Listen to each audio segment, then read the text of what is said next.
Welcome to an exciting journey into the cosmos, where we explore the groundbreaking HEOS project and its search for Dyson Spheres.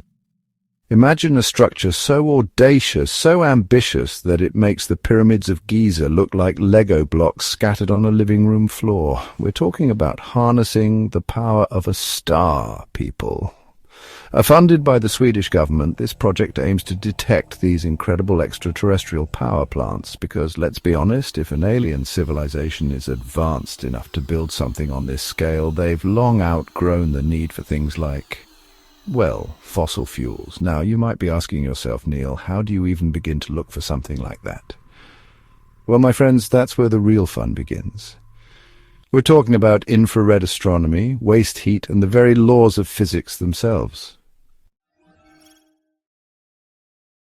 Our first stop takes us to the granddaddy of them all, the classic Dyson shell. Picture this, a star, not unlike our own sun, completely enveloped by a gigantic solid sphere.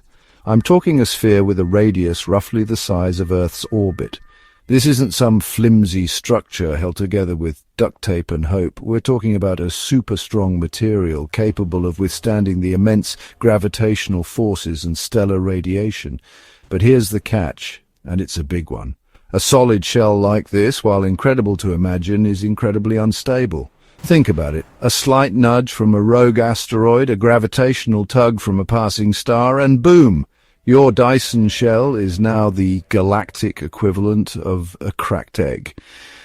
And let's not forget about the sheer amount of material needed. So, while the Dyson shell might be the most visually stunning concept, it's also the most impractical.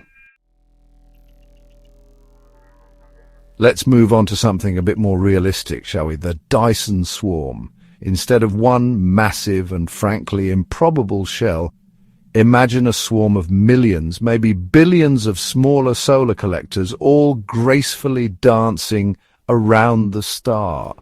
These wouldn't be your average backyard solar panels, folks. We're talking about highly advanced, ultra-efficient collectors, each one capable of capturing a significant chunk of the star's energy. And the beauty of the swarm is its flexibility. Unlike the rigid Dyson shell, a swarm can be built incrementally. Start with a few thousand collectors, then a few million, and so on. These collectors would then beam that sweet, sweet energy back to a central hub, perhaps a planet, a space station, or even a giant spacefaring mothership.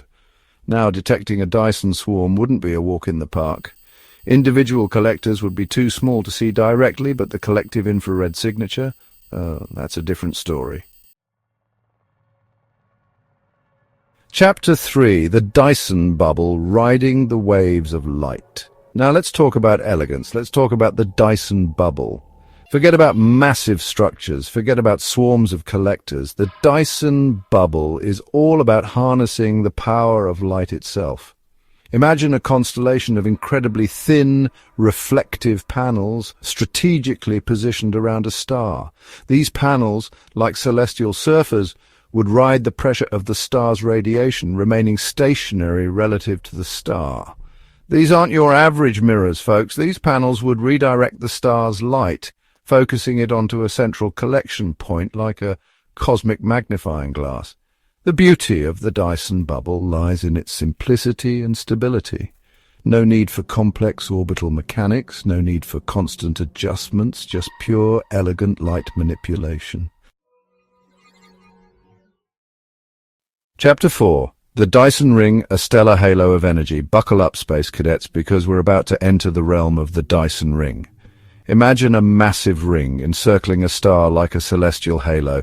This ring, unlike the Dyson shell, wouldn't completely enclose the star, allowing some light to escape, but it would still capture a significant portion of its energy. This ring wouldn't be some static structure, folks. We're talking about a dynamic, rotating behemoth lined with solar collectors on its inner surface. These collectors would bathe in the star's light, constantly generating energy. Imagine beams of energy arcing across space, connecting the Dyson ring to distant planets, space stations, or even other Dyson rings. Now, the Dyson ring might not be as efficient as a full Dyson shell, but it offers a more feasible and scalable approach to harnessing the power of a star. Chapter 5. The Dyson Network, a symphony of stellar energy. We've explored the individual pieces, but now let's assemble the ultimate cosmic power grid, the Dyson Network. This, my friends, is where things get really mind-blowing. Imagine a combination of Dyson swarms, bubbles and rings all working in unison, forming a dynamic, interconnected web of energy collection and distribution. It would be a symphony of stellar engineering, a testament to a civilization's mastery over the very forces of nature. This network wouldn't be confined to a single star system either. Now, detecting a Dyson network would be like finding a needle in a cosmic haystack. But the subtle clues are there, hidden in the faint whispers of starlight, waiting for us to decipher their secrets. The HEOS project is a testament to human curiosity and our relentless pursuit of knowledge. As we continue to search the stars, who knows what incredible discoveries await us? Perhaps we'll find definitive proof of Dyson Spheres, or maybe we'll stumble upon something even more extraordinary. Stay tuned for more updates on our journey to find extraterrestrial life and the marvels of the universe. Because the cosmos, my friends, is full of surprises, and I, for one, can't wait to see what we uncover next.